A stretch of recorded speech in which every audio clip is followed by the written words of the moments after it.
As my title suggests, my aim is to address the juxtaposition between inclusivity, which aims to ensure that all students have the same opportunities, versus summative assessment, which aims to exclude students from certain grade boundaries. So I'm hoping to consider a range of inclusive assessment design strategies that might address this juxtaposition, and to demonstrate that inclusive assessment is not about lowering standards or about spoon-feeding our students, but of ensuring that all students have the opportunity to play to their strengths. So we have, hoping that this, oh, okay. Okay. So as Jo was talking about, assessment is fundamental to higher education, and she introduced some of her boss David Bowd's work, where he showed that assessment is inescapable, and it is also potentially more influential than the teaching that students experience, because it identifies to them what we value most.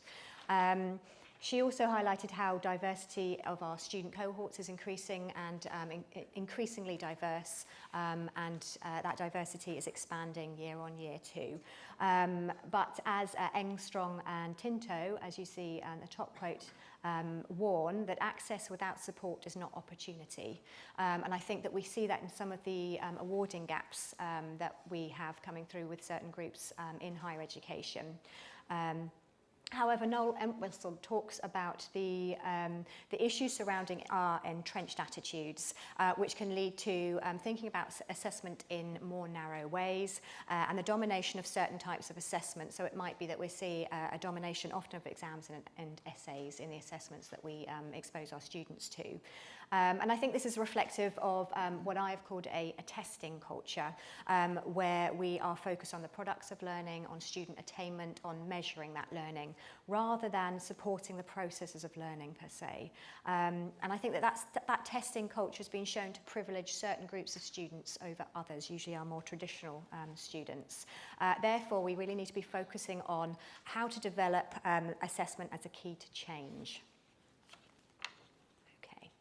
So that testing culture's focus on attainment. Jo was talking about how that's focusing our attention on the individual adjustments that we make to our assessments to support a more diverse group of students.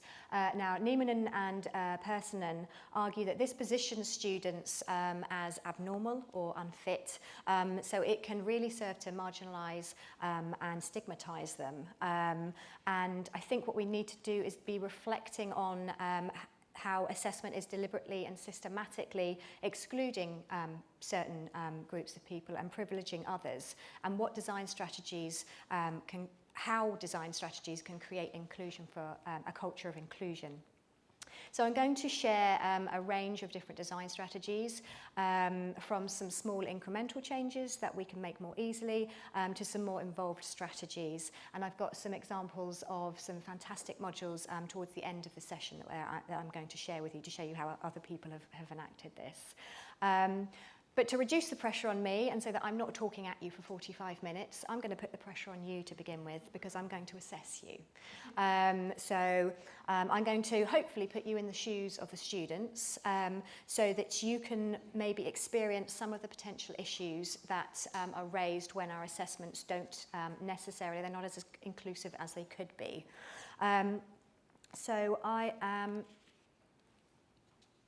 The assessment brief that you're going to be following this morning, I'm going to ask you to draw a cow, and I'm going to ask you to do that from your prior knowledge, so no checking your phones, please.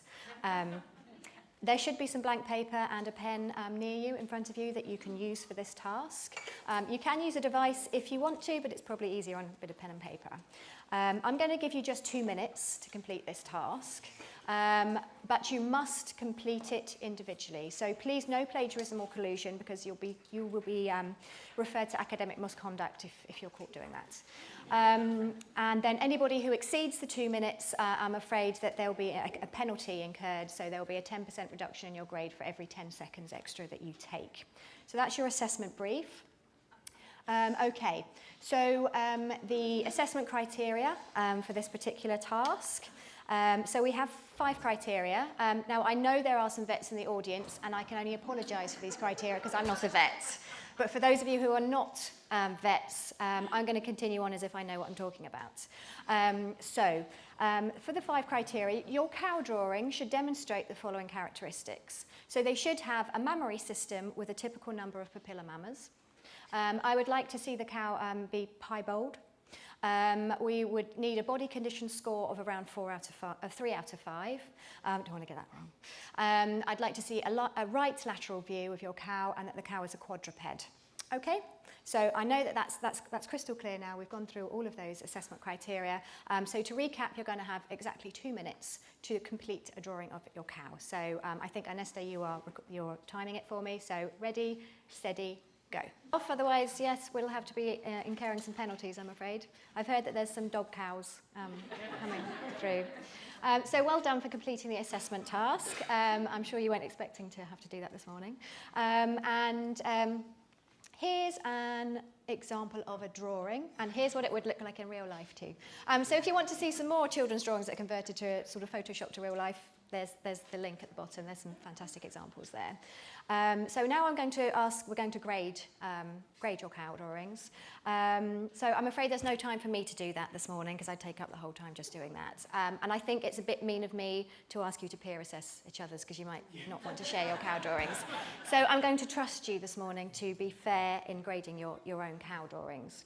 So there are 5 criteria, and each criteria are worth 2 points. So the first point, a mammary system is an udder, just in case you weren't sure. So if your cow has an udder, then that's 1 point. The papilla mamas are the teats, and a typical number is 4. So if you can see 4 teats on your cow, that's 2 points. Now in our example, you can see the udder, it's in a very strange place. So we're going to give that 1 point, but you can only see 3 teats, so only 1 point, I think, for that. Piebald. So a piebald animal has a pattern of unpigmented spots, so white on pigmented background. So it's your piebald cow should be black with white spots. So if your cow is black and white, you get 1 point. If it is a black cow with white spots, you get 2 points. I think the example is black and white, so 1 point, but I'd say that's a white cow with black spots, so only 1 point for this example. Okay, so a body condition score relates, and don't correct me if I'm wrong, vets please, assesses the fat reserves on a scale of 1 to 5 of an animal. So if you can see the cow's body in your drawing, that's 1 point. Now a 1 means a very thin cow and a 5 means a very fat cow. So we're aiming for a healthy amount of fat in your cow. And I'd say that this cow is looking fairly healthy. It's a bit strange, but fairly healthy. So I'm going to give this example the full 2 points. Okay, so a right lateral view. So lateral is the Latin for to the side. So if you've got a side-on view of your cow, that's 1 point. And the right lateral is the right-hand side view of the cow. So that's 2 points if you've got the right side. And this cow is the right-hand side, so that gets 2 points again. And then a quadruped is Latin for fore and foot, so a 4-legged animal. So if your cow is standing, that's 1 point. And if you can see 4 legs, then that's 2 points. So again, for this example, we're going to go with 2 points. So you should have graded your cow now out of 10. And we're now going to classify that. And I've decided to go with a postgraduate level of classification for you because, well, you're all staff. So I'm going to go for a very old-fashioned raise of hands because technology doesn't typically like me. So if your cow got between 0 and 4 points, could you raise your hand, please? Oh, excellent. Thank you for being brave. Okay. So I'm afraid that your cow failed. So you're going to need to resit this in the summer. So more work, but you get another chance. Anyone who got 5 points? Okay, a few 5 points. Well, well done. You scraped a pass. It could do better. You probably need to work a bit harder in the future, I'm afraid. Anyone who got 6 points? Few more people. Well done, that's a merit. So that's very good grade in higher education. In fact, I don't generally score much above a 7. So well done, that's fantastic. The fact you lost half the points, we'll ignore that. Okay, and anyone who got 7 or more points? Fantastic. So excellent job. So you got a distinction, and because you did so well, I don't need to give you any feedback because you clearly understand the task at hand. So that's great. Now my example received an 8, so I got a distinction. Yay. But looking at the drawing, I perhaps need to revisit everything about this assessment.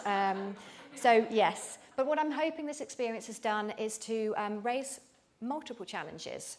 So for instance, if you didn't have a piece of paper or you'd lost your pen, then it would have made the task quite impossible. So for those students who perhaps don't have access during COVID to a fast internet connection, or their computer was very slow, or perhaps they didn't have a quiet space to study, these things can disadvantage particular groups of students over others, so are worth thinking about. The terminology in the assessment criteria was potentially unclear for some people, I'm hoping. And I think if you have little idea of what the assessment criteria is asking for, then you don't know where you're aiming. So I think the transparency and accessibility of the assessment information is fundamental to inclusive assessment. It was perhaps considered a more creative assessment task, and for some of you that may have raised your anxiety. It certainly does for me. If anyone asks me to be creative, I say, no, I can't do that. So I think ensuring that not all assessment tasks create the same potentially debilitating emotional reactions. So you have a range and a diversity of assessment, and so that students are exposed to that range so that they are going through a range of different emotions depending on what they're more or less comfortable with. So that is really important to inclusive assessment too. And it probably would have been useful for me to tell you that the pupilla mama teats, for instance, so that you knew that before the assessment. So the time at which you provide that guidance, making sure that that comes before the task, I think it helps students to develop an understanding and expectations. And I think it shows the important role of student engagement and empowerment so that they can take responsibility for their assessments and apply it before the actual deadline of that assessment comes too. So, the outline of today, taking some of the challenges you faced from today. I have to start by saying that there is unfortunately no single strategy or design or assessment method that automatically results in inclusivity, so sorry about that. I think that inclusive assessment is not a destination, it's a developmental journey, and it involves ongoing identification and tackling of exclusionary practices as we go. So I'm going to provide a range of examples and ideas that focus on developing a more inclusive approach to assessment under 3 interlinked headings. So first is transparency in assessment. So how can we support our students and our colleagues, because I think it's just as important that we're developing alongside our students, a better shared understanding of assessment criteria and expectations in an accessible way. And how can we make that tacit, that hidden knowledge more visible so that we can avoid dodgy cow drawings. The second is diversification of assessment, and that looks at tackling and reinvigorating some of the entrenched assessment practices we might be seeing as quite common in higher education, and to use a more interesting range of assessments to support all students to work to their strengths. And then finally, student empowerment. So how can we engage and empower students through our assessments so that they're not passive receptacles of knowledge, but actively involved in developing assessment processes and experiences too. Okay, so the first area, transparency in assessment. And I've listed here a few of the challenges that I've seen emerge and some of the design strategies that might help them. So transparency in assessment is teachers being explicit about the expectations for assessment so that students can see what they need to do. And that can really help them to learn. And I think Ajawi and colleagues from Deakin were talking about it's like shining a light on what we're doing for the students. And I think a really important assessment artefact in helping that process and supporting that process are the assessment criteria that we provide to students. And now these consolidate academic standards and judgments with judgment points, and they are also a key means of supporting students to understand the expectations and the standards that we have around our assessment tasks. It helps them to direct learning, it puts them on a more equal footing, and it provides tools to help them to evaluate their own work. So how well do I think I've met these before I go about submitting? But Sue Bloxham and colleagues talk about how notoriously difficult it is to pinpoint our academic standards. And they often remain tacit or hidden. And they're often understood differently by different people, or not understood at all if the criteria are quite inaccessible, as we saw in the COW activity. Therefore, I think we need to support both students and staff to develop a shared understanding of standards and criteria by involvement in activities that replicate the experiences of markers. And I think that's really important. We develop our understanding by being markers. So how can we help our students to sort of replicate those experiences? And some design strategies that might help with that are module mapping and engagement with assessment artifacts, and particularly dialogue, I think, is key here. Okay, so vague written assessment criteria that's full of academic jargon about others can make internalisation of assessment expectations really difficult. So one of the student quotes here is, "There was a void between them and us, a void in terminology, a stream of consciousness with lots of big words." So there seems to be a gap between us and them when we're using this language that we've become quite used to. And I think when students are focusing on this and they are struggling with that, some small inconsistencies can lead to confusion and frustration. So there's one student here who said, "We were confused because the assignment was called a business case study, but everywhere else it was called an essay." And then that got them thinking about, well, are there two assignments? Is this the same thing? And lots of questions that perhaps could have been addressed by just a quick conversation. But I think even when the assessment criteria is clear and consistent and jargon-free, it doesn't necessarily help our students to understand. And we can't rely on them to ask questions or to know to ask the questions, because that can also serve to exclude students, because some students just won't. And it will often be those students who need the most help who won't ask the questions. And I think you see that in the cartoon here in that last square where it says, "So why do you think you've rated them as 5? Well, I forgot to ask if 10 was good or bad." And I think that highlights the importance of engaging in activities around written assessment artifacts to support the development of that shared understanding of standards and criteria. And it encourages students to put those criteria into their own words. If you can put it into your own words, then you can understand it, you can internalise it, and then you can apply it to your own practice.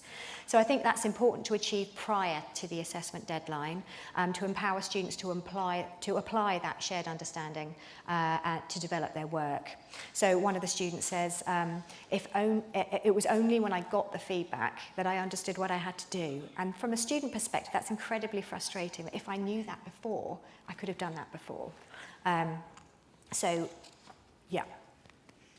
Okay, so in the table here by Kieran Ballou and colleagues, this focuses on how we might be able to reframe assessment from a transactional approach to a more transformative approach, so from left to right on the table, and from teacher-focused, teacher-led to student-led from the top to the bottom of that table, with incremental steps. So I've included the transitional steps so that it doesn't look quite as scary to go from, staff-generated assessment criteria to student-generated assessment criteria. So a transactional approach is about telling. So it's about what's done to students, and students will lack ownership over that and lack responsibility, and it can be very easy for them to fall into this idea of spoon feeding, where there's a reliance on the teacher with no independence on their part. So, for example, it's explicitly telling the students what to do in the assignment and how to meet the assessment criteria without leaving them to work anything out for themselves. So, students used to a transactional approach generally want the provision of more and more guidance, and it's never enough. And so, for example, they might be more reliant on receiving lots and lots of feedback from you, but they're less able to use it and actually apply it to practice.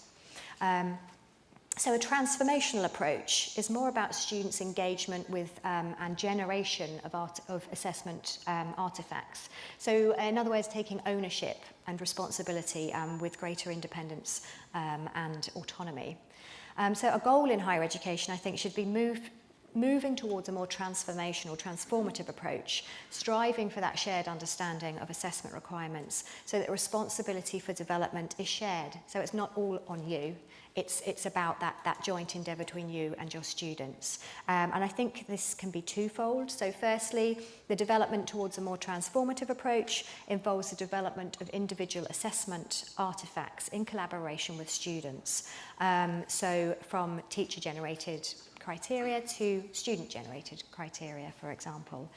Secondly, I think that development towards a more collaborative approach to assessment, so moving down towards the bottom of the table, so combining these small transformative steps so that students are involved in designing all aspects of the assessment process from criteria to grades.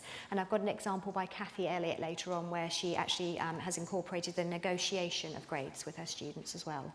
And that requires students to have a solid knowledge of the standard of work expected. So it's not something we can introduce and bam, they can do it. It's something that needs to be scaffolded over time.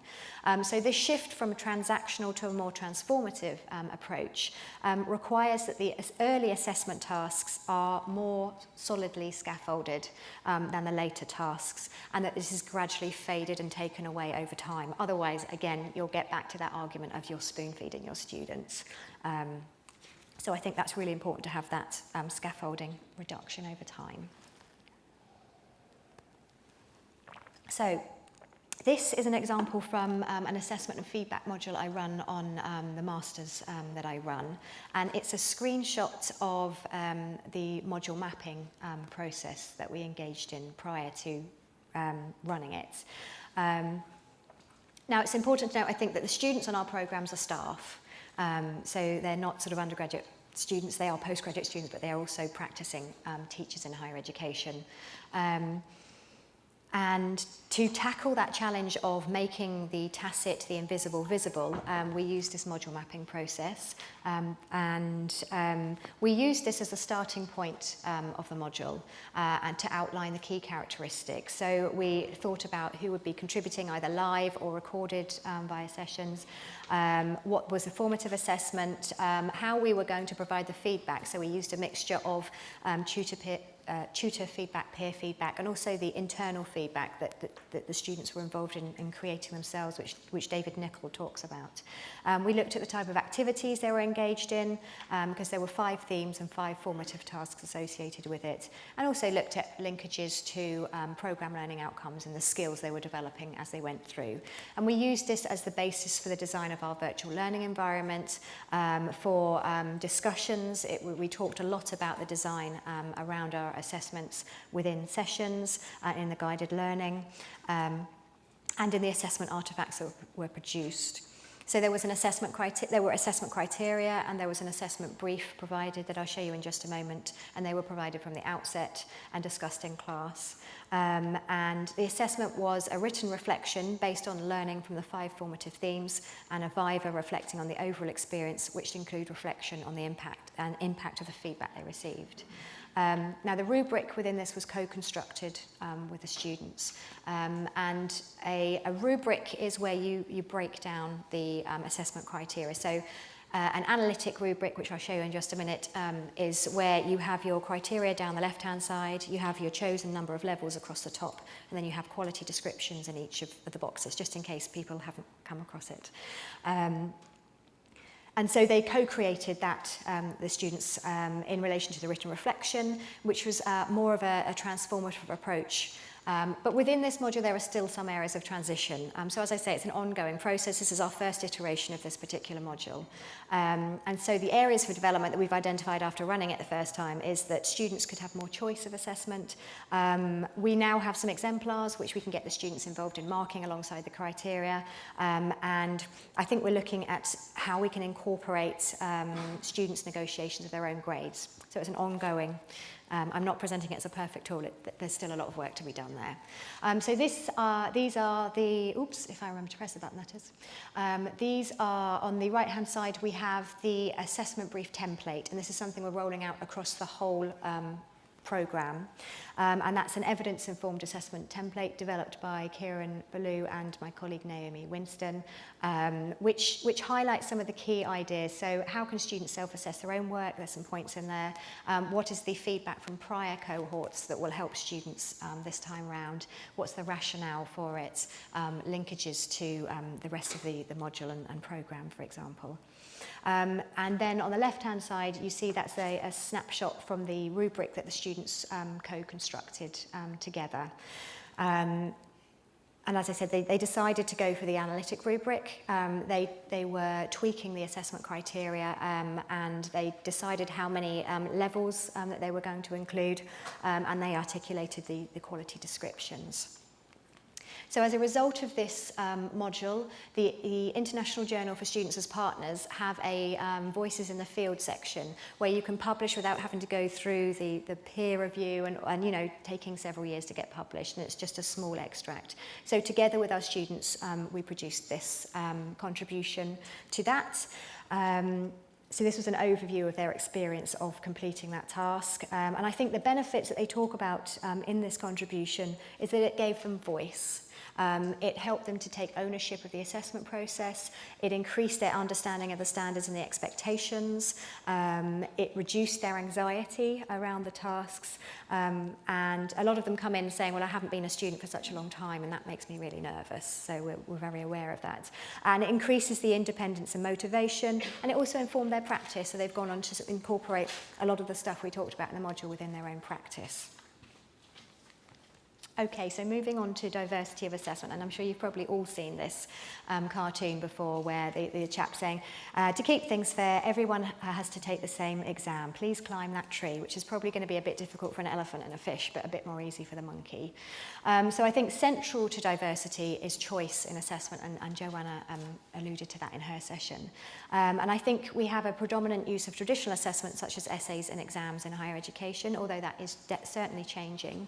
But I think that this privileges written assessment over verbal and practical forms of assessment. So again, might be privileging some students over others. And I think it doesn't necessarily adequately capture the full range of capabilities and potentials of our students, and doesn't ensure fairness either. So for instance, if we think of an essay such as a presentation, students with social anxiety or who are non-native speakers, that might be a more challenging experience for them. An essay, that might be more challenging for students with dyslexia or a lack of access to technology or the internet, for example. So I think we need to shift away from an emphasis on consistency and attainment towards a consideration of how there are different ways of meeting our learning outcomes, and how these learning outcomes can be met in different ways. So assessment can act as a barrier, and if climbing a tree or sitting an exam or drawing a cow is a barrier to you, and that forms the predominant form of assessment on your programme, then that can be the difference between passing and failing your exam. So it really is very important. And I think choice can come in many forms. You can have a choice of assessment task, you can have choice of different types of assessment, whether that's written, verbal or practical. You can have different timings of when things are submitted as well. And I think the more inclusive assessment designs tend to incorporate a range and choice of assessment over the entire programme. So it's stepping back and thinking about what are we asking our students to do over their entire time with us. And students demonstrating a range of skills to meet those learning outcomes. Okay. Oops. I'm skipping past this because we don't have time for any intellectual streaking, but we can talk about it afterwards if you want.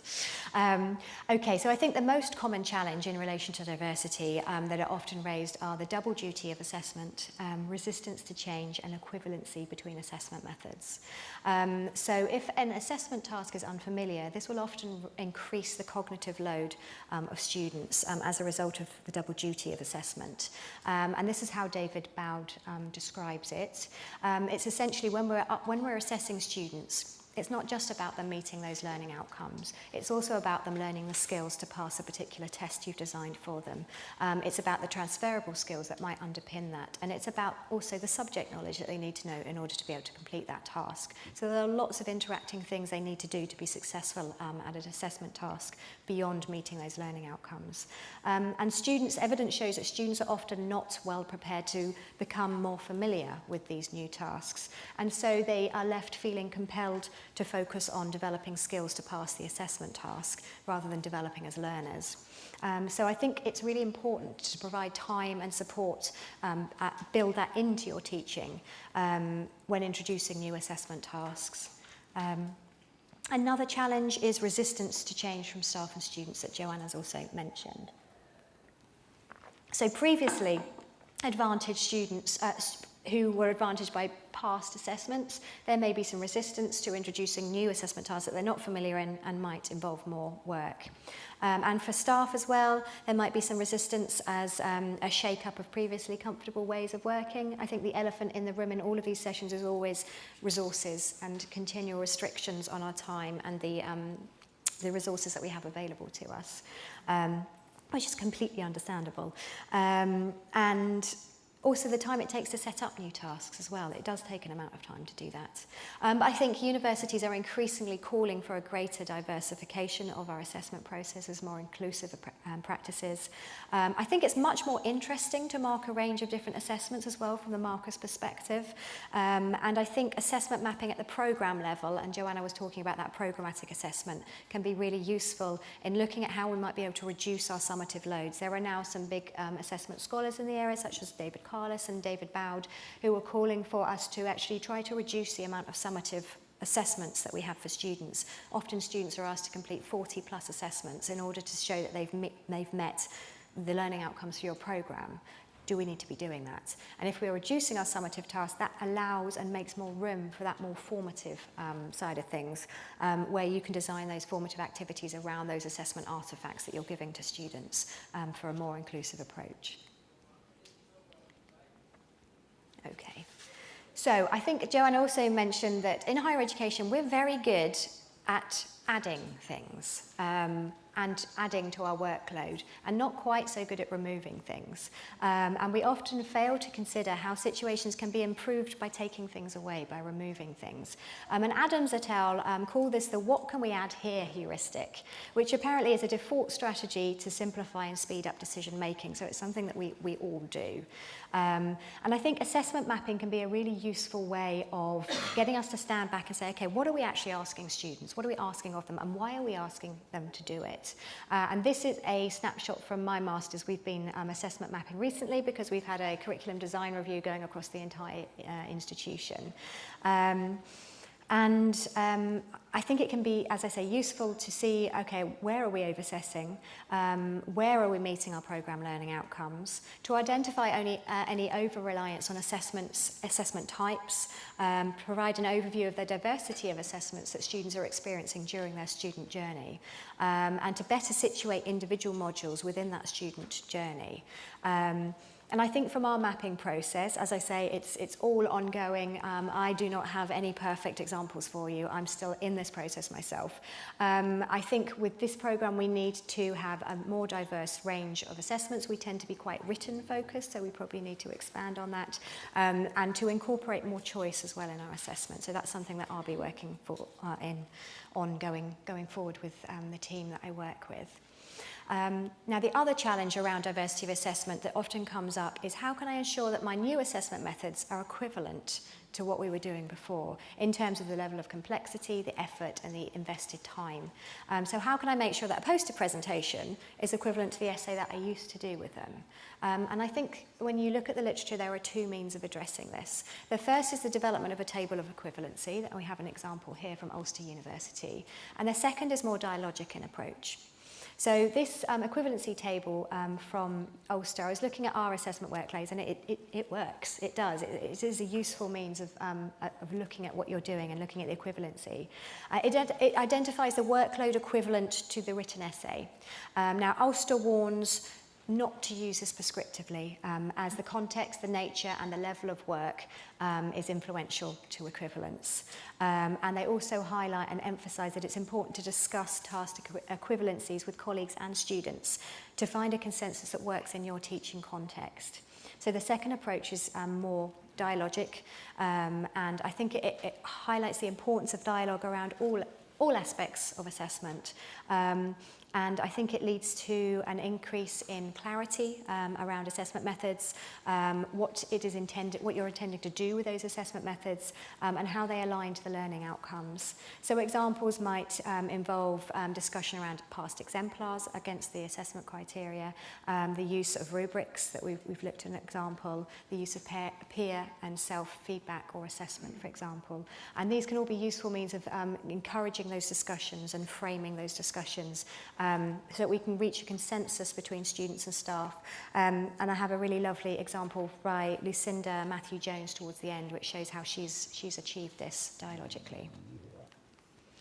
Okay, so moving away from traditional assessments. Now, this table is taken from an absolutely fantastic website developed by Sally Brown and Kay Samble, who are giants in the assessment arena, who developed during COVID a website, and it contains 4 compendiums co-produced with academic staff about how they've managed to diversify their assessment practices. So as you can see in the original assessment column, the traditional assessment types are ubiquitous. We have essays and exams in there. But I think there is a continuum of potential means of diversifying which can lead to more inclusive transformation. So the table identifies, I think, thinking back to the table with the transitional steps, I think this is probably around the transitional steps that people are taking towards a more transformative approach, as it's staff-led changes to assessment rather than involving students at this point. So, for example, they're replacing traditional essays with assessments that are perhaps more authentic to future careers. So you have your architectural history, where they've moved from a 3,000-word essay to a site plan with a client report and a cover email. My husband's an architect, and he's like, yep, that is what I do. I always thought it was colouring, but there we go. Then we have counselling skills, where we shifted from a 1,000-word essay to oral discussion group exam, which mirrors the experience of group supervision. So it's reflecting that experience and preparing them for those future careers. But other examples also develop a broader range of skills. So for instance, in immunology, we've gone from an exam to a grant application, which develops a whole host of skills. And I'm sure you've all been through that process of developing those things.